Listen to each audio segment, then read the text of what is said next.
Exam ഹോളിൽ കയറുന്നതിന് മുന്നേ ഇതെല്ലാം ഉണ്ടോ എന്ന് ഉറപ്പ് വരുത്തുക. ബാക്കിയുള്ളവർക്കും കൂടിയും അയച്ചു കൊടുക്കുക, നിങ്ങളുടെ ഫ്രണ്ട്സിനും. ഓക്കെ, ആദ്യം തന്നെ നിങ്ങൾ നോക്കേണ്ടതെന്ന് പറഞ്ഞാൽ നിങ്ങളുടെ കയ്യിൽ ഹോൾ ടിക്കറ്റ് ഉണ്ടോ എന്നാണ്. ഓക്കെ, ഹോൾ ടിക്കറ്റ് കിട്ടിയില്ലെങ്കിൽ അത് പോയി ചോദിച്ച് വാങ്ങിക്കുക. നിങ്ങളുടെ HODയുടെ റൂമിൽ നിന്നോ സ്റ്റാഫ് റൂമിൽ നിന്നോ എവിടെ നിന്ന് വെച്ചാൽ പോയി മേടിക്കുക. ഹോൾ ടിക്കറ്റ് ഇല്ലാതെ അവർ കയറ്റത്തില്ല. ഇനി നിങ്ങൾ ഇരുന്നാൽ പോലും ഹോൾ ടിക്കറ്റ് ഇല്ല എന്ന് കണ്ടാൽ അവർ നിങ്ങളെ ഇൻവിജിലേറ്റേഴ്സ് നിങ്ങളെ പുറത്താക്കും. പിന്നെ കോളേജ് ID കാർഡ് മസ്റ്റാണ്. ഒരു കാര്യം ചെയ്യുക, നിങ്ങൾ കോളേജ് ID കാർഡ് നിങ്ങളുടെ കഴുത്തിൽ തന്നെ ഇടുക. അല്ലെങ്കിൽ നിങ്ങൾ എന്താ ചെയ്യേണ്ടത്, നിങ്ങളെ പൗച്ചിൽ വെക്കുക. ഞാൻ പറയുകയാണെങ്കിൽ നിങ്ങൾ ഒരു പൗച്ച് എടുത്തിട്ട് ആ പൗച്ചിൽ നിങ്ങളെ ഹോൾ ടിക്കറ്റ് മടക്കി വെക്കുക, കോളേജ് ID കാർഡും വെക്കുക. നിങ്ങൾ മറന്നു പോകാതിരിക്കാൻ വേണ്ടിയിട്ടാണ്. ഈ പൗച്ചിൽ തന്നെ നിങ്ങൾ പേന വേണം. ഞാൻ ബ്ലൂ പേന സജസ്റ്റ് ചെയ്യുള്ളൂ, കാരണം ബ്ലൂ ആണ് ഇവാലുവേറ്റേഴ്സിന് കറക്റ്റ് ചെയ്യുമ്പോഴും കാണാൻ എളുപ്പം. അതുകൊണ്ടാണ് ഞാൻ ബ്ലൂ സജസ്റ്റ് ചെയ്യുന്നത്. ഈ ബ്ലൂ പേന നിങ്ങൾ പഠിച്ച പേന തന്നെ ആണെങ്കിൽ അത്രയും നല്ലത്, കാരണം നിങ്ങൾക്ക് എഴുതി ശീലമുണ്ടാവുമല്ലോ. അത് മാത്രമല്ല, ഒന്നല്ല 2 ബ്ലൂ പേനെങ്കിലും മിനിമം ആണ്. കാരണം എനിക്ക് തന്നെ കുറേ അനുഭവം ഉള്ളതാണ്. എൻ്റെ പേന തീർന്നു പോയി. ഇപ്പോൾ എഴുതിയ പേന തീർന്നു പോയിട്ട് പിന്നീട് അങ്ങോട്ടും ഇങ്ങോട്ടൊന്നും ചോദിച്ചാൽ ചിലപ്പം നിങ്ങൾക്ക് ഇൻവിജിലേറ്റർ സമ്മതിച്ചെന്ന് വരില്ല. ബാക്കിയുള്ളവരിൽ നിന്ന് പേന എടുക്കാൻ നിങ്ങൾ കൊണ്ടുവരണം എന്ന് പറയും.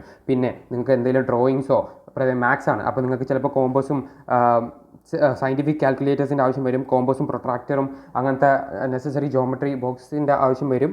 ജോമെട്രി ബോക്സ് മൊത്തത്തിൽ കൊണ്ടുപോകാൻ ഞാൻ പറയത്തില്ല.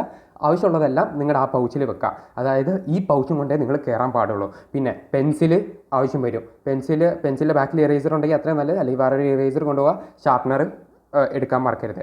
പിന്നീട് നിങ്ങൾ ഓർക്കേണ്ട ഒരു കാര്യം എന്ന് വെച്ചാൽ, ഒരിക്കലും ഫോൺ കൊണ്ട് കയറാൻ നോക്കല്ലേ. സ്വിച്ച് ഓഫോ അങ്ങനെ ഒന്നും പറഞ്ഞിട്ട് കാര്യമില്ല, അവർ നിങ്ങളെ പുറത്താക്കും.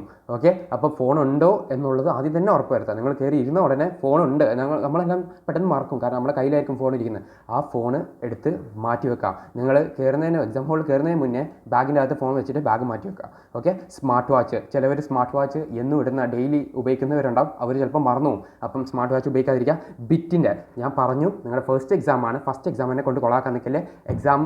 നിങ്ങൾ ഇതുവരെ എഴുതിയ എക്സാം പോലെയല്ല, എന്തെങ്കിലും ബിറ്റ് അങ്ങനെ പിടിക്കുകയാണെങ്കിൽ കട്ട പുകയാണ്.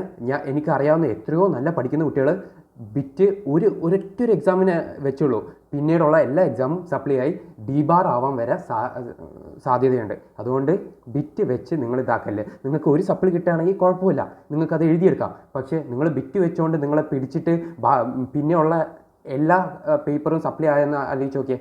അതുകൊണ്ട് ബിറ്റ് എടുക്കാൻ നിൽക്കല്ലേ, ഞാൻ അത്രേ പറയത്തുള്ളൂ. ഓക്കെ, പിന്നെ ഉള്ളത് നിങ്ങളുടെ കയ്യിലാണ്. പിന്നെ ഹോൾ ടിക്കറ്റ് മറന്നു പോകാതിരിക്കുക. ഞാൻ പറഞ്ഞു, പൗച്ചിൽ വെക്കുക. ഫോണും സ്വിച്ച് ഓഫ് ആക്കിയിട്ട് നിങ്ങളെ പോക്കറ്റിലുണ്ടാവും ചിലപ്പം. ഇത് നിങ്ങൾ കോമൺ ഫസ്റ്റ് ഇയർ മിസ്റ്റേക്സ് ആണ്. അതായത് എന്താ, നിങ്ങൾ ഫോൺ പോക്കറ്റിൽ വെക്കുന്നു, ആ പോക്കറ്റിൽ നിന്ന് എടുത്ത് മാറ്റാൻ ശ്രമിക്കുക. ആദ്യം തന്നെ ബാഗിനകത്ത് വെക്കാൻ നിൽക്കുക. യെസ്, ഇനി നിങ്ങൾ ബിറ്റൊന്നും കൊണ്ടുപോയില്ല എന്ന് വിചാരിച്ചോ, പക്ഷേ നിങ്ങളുടെ പോക്കറ്റിനകത്ത് എന്തെങ്കിലും ഒരു തുമ്പ് പേപ്പർ ഉണ്ടെന്ന് വിചാരിച്ചോ, അതിപ്പം വേറെ എന്തെങ്കിലും ആയിരിക്കും, പക്ഷേ നിങ്ങൾ പിടിക്കപ്പെട്ട പണിയാണ്. അതുകൊണ്ട് നിങ്ങൾ ഒരു തുമ്പ് പേപ്പറും ഇല്ല എന്ന് ഉറപ്പ് വരുത്തിയിട്ട് മാത്രം കയറാൻ നിൽക്കുക. യെസ്, പിന്നീടുള്ള ഭയങ്കര ഇമ്പോർട്ടൻറ്റ് കാര്യമാണ്, ക്വസ്റ്റ്യൻ നമ്പർ എഴുതിയിട്ടുണ്ടോ നോക്കുക. നിങ്ങൾ ആൻസറിൽ നിങ്ങൾ 6th 1ൻ്റെ ആൻസർ 6th 1ൻ്റെ ആൻസർ എന്ന് പറയുമ്പോൾ നിങ്ങളിത് കാണുമ്പോൾ എനിക്ക് അറിയാമെന്ന് പറഞ്ഞിട്ട് നിങ്ങൾ അങ്ങനെ എഴുതി തുടങ്ങും. പക്ഷേ നിങ്ങൾ നമ്പർ ഇട്ടിട്ടുണ്ടാവില്ല. നമ്പർ ഇട്ടില്ലെങ്കിൽ നിങ്ങൾക്ക് അതിന് മാർക്ക് പോകാനുള്ള ചാൻസ് ഉണ്ട്. ചിലപ്പോൾ നിങ്ങൾക്ക് 0 മാർക്ക് കിട്ടും, കാരണം നിങ്ങൾ നമ്പർ എഴുതിയില്ല എന്നുള്ളത്. അപ്പം നിങ്ങൾ ഉറപ്പ് വരുന്ന നമ്പർ ഇട്ടോന്ന് അവസാനം നിങ്ങൾക്ക് റിവിഷന് സമയം ഉണ്ടെങ്കിലും ആദ്യം നോക്കണ്ടേ, റിവിഷൻ അല്ല റീചെക്ക് ചെയ്യാൻ സമയം ഉണ്ടെങ്കിൽ പോലും ആദ്യം നോക്കണ്ടേ നിങ്ങൾ എന്താ, യെസ്, എല്ലാ ക്വസ്റ്റ്യനും നിങ്ങൾ നമ്പർ ഇട്ടിട്ടുണ്ടോ എന്ന്. പിന്നീടുള്ള പ്രശ്നം എന്ന് വെച്ചാൽ, ഈ ഓർ ക്വസ്റ്റ്യൻ പലവരും തെറ്റി എഴുതി കണ്ടിട്ടുണ്ട്. അതായത് ഒന്നുമില്ലെങ്കിൽ ഈ 2 ഓർ ക്വസ്റ്റ്യൻ, അല്ലെങ്കിൽ ഇത് രണ്ടും. ഓക്കെ, ഇത് രണ്ടും ഒരുമിച്ച് ചെയ്താൽ, അല്ലെങ്കിൽ ഇത് രണ്ടും ഒരുമിച്ച് ചെയ്താൽ. പക്ഷേ കുറേ കുട്ടികൾ ആദ്യത്തേൻ്റെ ഇവിടുന്ന് എഴുതും, പിന്നെ ഓർ ക്വസ്റ്റ്യൻ ഇപ്പുറത്തുനിന്ന് എഴുതും. നിങ്ങൾക്ക് മാർക്ക് കിട്ടത്തില്ല. അങ്ങനെ മാർക്ക് കിട്ടത്തില്ല. ഒരു 2 സബ് ക്വസ്റ്റ്യൻ്റെ ഒരു ക്വസ്റ്റ്യൻ്റെ 2 സബ് ക്വസ്റ്റ്യനും എഴുതിയാൽ മാത്രമേ നിങ്ങൾക്ക് ഫുൾ മാർക്ക് കിട്ടത്തുള്ളൂ. ഓക്കെ, ഇങ്ങനെയൊന്നും എഴുതാൻ നിൽക്കില്ല. നിങ്ങൾക്ക് ഒരെണ്ണം അറിയാം, മറ്റേത് ഇതും അറിയാമെന്ന് വെച്ചാൽ നിങ്ങൾക്ക് അത്ര നിവൃത്തി ഇല്ലെങ്കിൽ മാത്രം ഇങ്ങനെ എഴുതാൻ നിൽക്കുക. നിങ്ങൾ അറിഞ്ഞുകൊണ്ട് എഴുതാണെങ്കിൽ കുഴപ്പമില്ല. പക്ഷേ അല്ലെങ്കിൽ എന്താ, യെസ്, ഒരു ക്വസ്റ്റ്യൻ്റെ തന്നെ 2 സബ് തന്നെ എഴുതാൻ നോക്കുക. അത് നിങ്ങൾ റീചെക്ക് ചെയ്യുക. നിങ്ങൾ ഒരു ക്വസ്റ്റ്യൻ്റെ തന്നെ ആണോ 2 സബ് ക്വസ്റ്റ്യൻ എഴുതിയത് എന്ന് നോക്കുക. കുറേ പേരും വരുത്തുന്ന മിസ്റ്റേക്കാണ്.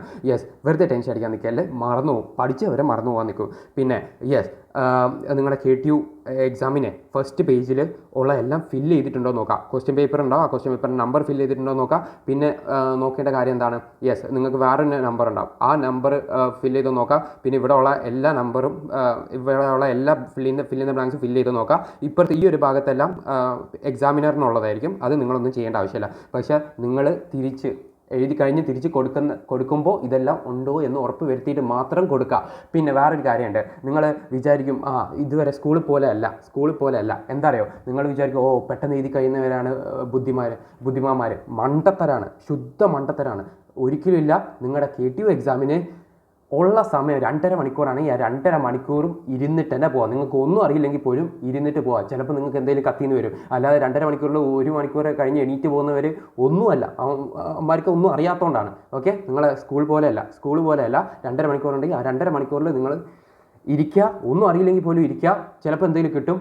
ഒന്നും വിടാതെ തന്നെ എഴുതാൻ നോക്കുക. 4 മൊഡ്യൂളുണ്ടെങ്കിൽ 4 മൊഡ്യൂളും എന്തെങ്കിലും എഴുതി വെക്കുക.